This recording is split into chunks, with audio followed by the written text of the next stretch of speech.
Welcome to Stash Out of Studios. What's up, Mark? I'm chilling, man. I'm chilling. We have Mark Sultan from Fuchs, also just as himself. Why don't you tell us? Let me start with that. You just mentioned you were trying to get the ball rolling on playing some more. Yeah, exactly. It's been a little tough for us to rehearse because of just everything going on, and our rehearsal space is kind of like a giant hotel of musicians. So it's been tough to just get in and out of the room without, being scared, and you want to be in the most comfortable spot to create. So we're finally getting back on together rehearsing. I think today is actually our first rehearsal since March? No, February. Since we stopped playing shows. So since we had so many shows canceled this year, we're just kind of starting from scratch again. But we're excited about it. How are you noticing with the I had a couple of contacts that just either aren't there anymore. There's a lot of turnover. There's a lot of places that had to shut down. Are you noticing any of that with the contacts you have? Thankfully, not at all, really. The venues that we have been talking to, there are a couple that we played back in 2019 that like Star Bar was one of our sweet spots. It was the first show that Dustin, our permanent bass player now, played with us. It was like we had a show at Star Bar, and I hit him up, and I was like, "Yo, man, do you think you could join the band instead of 2 weeks? You think you could jump in 2 days?" And he's like, "I guess so. Do I have a choice?" That's how it goes, right? I was like, "Dude, if you nail this, you're in." And he nailed it. You just came out with an EP. Right? Yeah, we're so pumped about it. That hit pretty hard. So it's on all streaming services, called Visionary Vortex. Now tell us about that recording experience, because that's a pretty exciting opportunity you had. Yeah, it blew my marbles, to be honest. It was 3 years in the making. We went and recorded at Jake Sinninger's studio from Humphreys McGee. I talked to him February 2017, and we put the plans in motion. I kind of explained to him Humphreys has shaped my sound so much since I started seeing him in 2012, right, that this was probably the best person that could, focus on and dial in my sound, because I don't really know what we were doing yet. The band started in 2018, so we got in the room on my 28th birthday, January 3rd, 2020, up in Niles, Michigan. Well, that's a pretty good birthday, huh? Yeah, right. We had the whole band in there. We got set up. Jimmy Leap is the sound engineer, and they brought in Shane Hendrickson from Ivy Labs, and we were so taken care of. I didn't even know we sounded that good, to be honest.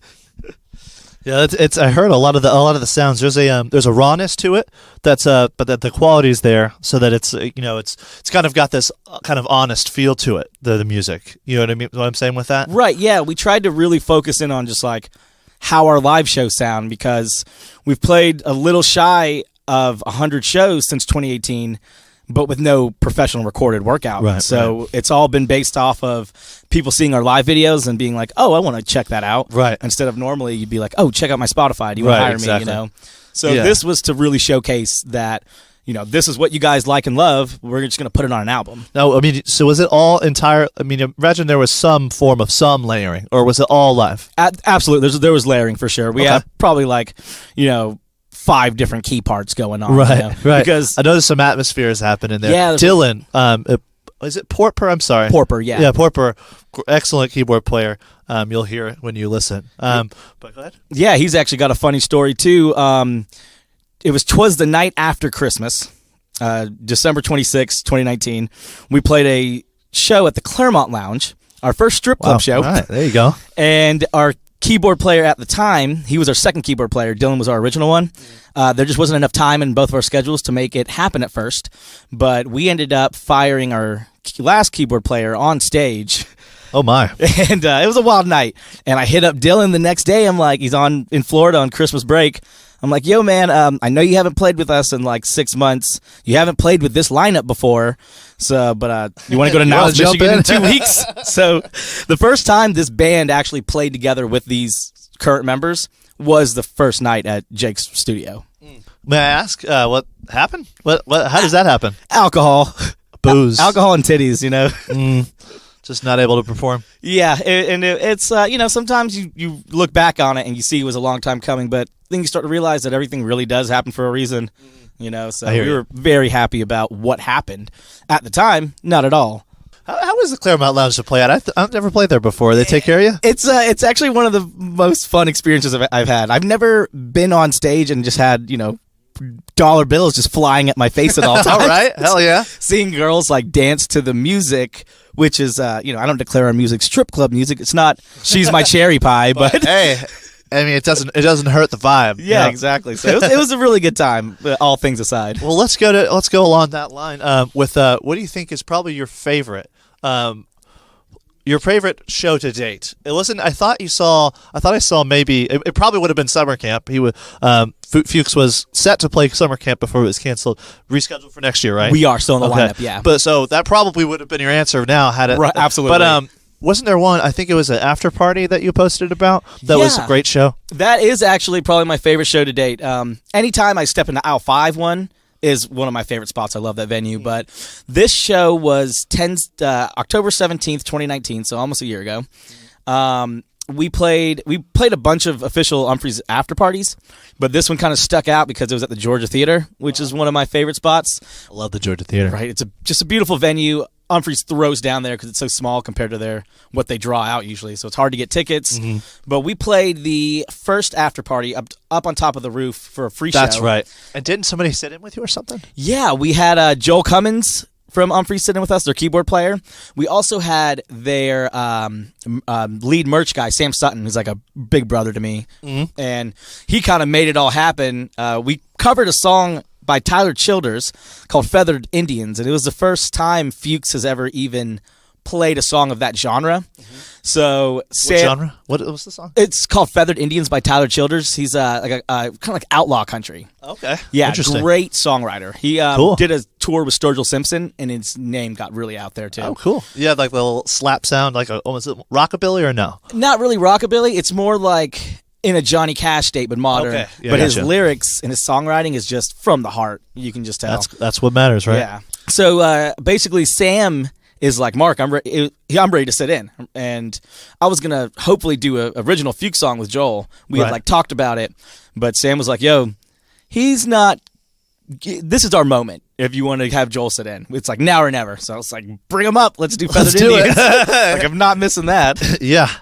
So how'd it go? It was great. Awesome. We were all a little loose, but just the fact that it was happening, the magic kind of captured it in. Pretty awesome. I think the best part of that night, though, was walking up or driving up to the Georgia Theater and seeing the giant marquee sign, and it just says Humphreys McGee, Fuchs on the roof. Fuchs on the roof, which, yeah. So how was that feeling like? What was that feeling like, looking over on a live setting and seeing somebody from Humphreys in a band that you're playing in? Man, in that moment. I almost cried and peed my pants at the same time.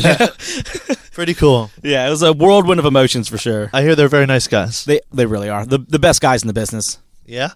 Any particular stories you care to share? Yeah, let's see. I gotta wrap through my brain of the clean ones. There goes that one. There goes that one. I just kind of remember the first time meeting Brennan Bayless. I was working with Talk, and Talk. Yeah, right. They're great guys. We went bowling with Humphreys, and I'd never met Brennan before, but I also obviously know who he is. So I walk up to him like, "Hey, man, I'm Mark Sultan," and he's like, "Oh, hey, I'm Brennan Bayless." I'm like, "Yeah, I know who you are." He looks me dead in the eye and was like, "How would I know that?" I was like, "Very true, Brendan." So I just kind of ranted at him for a minute because I was just so giddy. And I also had, like, in the bowling alley, I had 2 Tall Boy Budweisers in my pocket. Well, so I'm like, "Hey, man, I just learned how to play Believe the Lie, and it's one of my favorite songs, blah, blah, blah." And he's like, "Oh, man, that's crazy. Like, I just shelved that song. I'm never going to play that song again." I'm like, "What?" Like, that's absolutely nuts. I had no idea. Next night, they play it. I believed his lie right off the bat.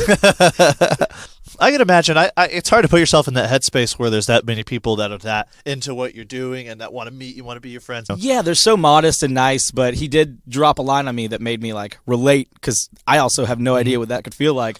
But he was like, "Yeah, man, I tried to come to one of your after parties, and 5 minutes out the door, I just feel like I'm getting interviewed left and right, and I just want to chill." Yeah, it's like, "Yep, I understand that. That's cool." Yeah, that's cool. That's cool that he brought that up and remembered it. So Fuchs has their EP out, Visionary Vortex. What is your favorite song on the You want to call it a CD? Is it really a CD anymore? It's gonna be or anything CDs anymore. Yeah. Those are just like frisbees nowadays. Collection of songs. It's a 3-song EP, 30 minutes long. I think my favorite is the middle track called "What If." It touches bases on suicide, girls, different approaches to life, things like that. What I've heard back from people is that their favorite song is the last one, which is called "Quickie Stop."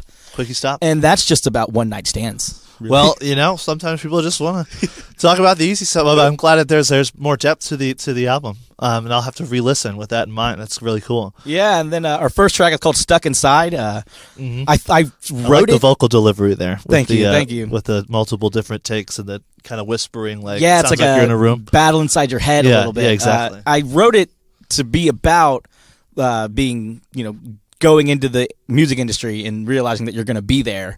But then it kind of reminded me of this bar I used to go to that I could never get out of. So I guess Stuck Inside's about the music industry and the bar. There you go.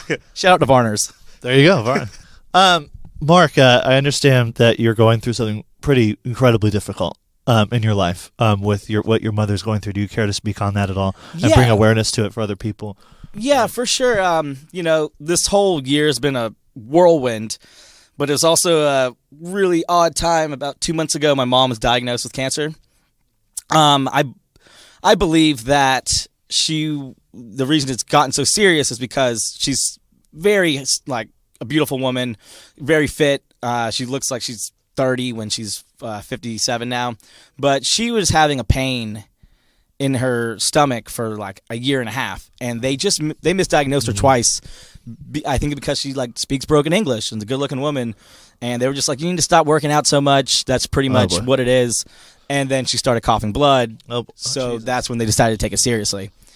So with everything going on, it just really, I was a bit of a mess, to be honest, at first, about 2 months ago. But spending time with her and hanging out with her and seeing how at peace she is really just put my life into perspective, and I started making other changes in my life, all for the positive, I believe. But it did take a minute which I think it's okay, being at There's no way to be prepared for that. Right, ready. Being at a young age, I figured that, if I'm going to put my body through the stress I'm about to put it through, this is not the worst time. But then I had a lot of friends reach out, being like, Mark, you can't stay up for 5 days, I'm going to come down there and kick your ass. You got to go to sleep. So that just, I started realizing that, I would use alcohol and stuff to deal with pain. And then you get such a big pain in your life, there's not enough alcohol in the world to fix it. Right. So you realize when you wake up feeling like poop that these decisions aren't the best. And on top of waking up like that with hangovers, I would wake up in cold sweats. Right. And then I have a fan blasting on me, so I'm shivering, sad. I also would, in my head, be like, I would count off that it wasn't the drinking and stuff. Right. I'd just be like, I'm just feeling a certain way, and maybe I drink a little bit too much, but this doesn't normally happen when I drink. Right. But I also normally never drink like that. Right. So I was able to finally pinpoint it and be like, if I just go on runs in the morning. Proud of you, brother. Yeah, thank you, man. Go on runs in the morning, you'll feel way better throughout the day. You don't even need alcohol. Exactly. Yeah. I'm sure she's going to fight through it. From what I've heard about her, you said your words, she's a firecracker. For real. Yeah. So I'm sure she's going to push through it, man. Yeah, and she's got the right attitude, that's for sure. That's awesome. So, Mark, you had mentioned that you're going into some solo project work. Is that correct? Yeah, absolutely. It seems like the very good option while some venues are now opening back up, or not like venues, but breweries and stuff. Yeah, exactly. Yeah. Places where people just want to, gather outside or so, but with some Beatles tunes or Jack White tunes. Those are two of the main things I'm doing. They're heavily based off of a loop station that I have now, which allows me to come into the show with drums and bass already loaded on there, and then I can go through, add a guitar and vocals, and then do some crazy loop stuff on top of that. Which one is it? It's called the Eros Loop Studio. Okay. I was made by Singular Sound. I just got that spaceship-looking Boss pedal, the big loop station. Oh, yeah. Yeah, man, I'm just excited that you finally got the EP out, Visionary Vortex. It's awesome. I listen to it when I can. Thanks, man. And you should, too. And I hope you enjoyed our Unfreeze cover here last week. And Mark, thank you so much for coming in. Hey, Bobby, I appreciate it. It's great to be here. Cheers. This has been Bobby and Mark. Have a good week, everybody.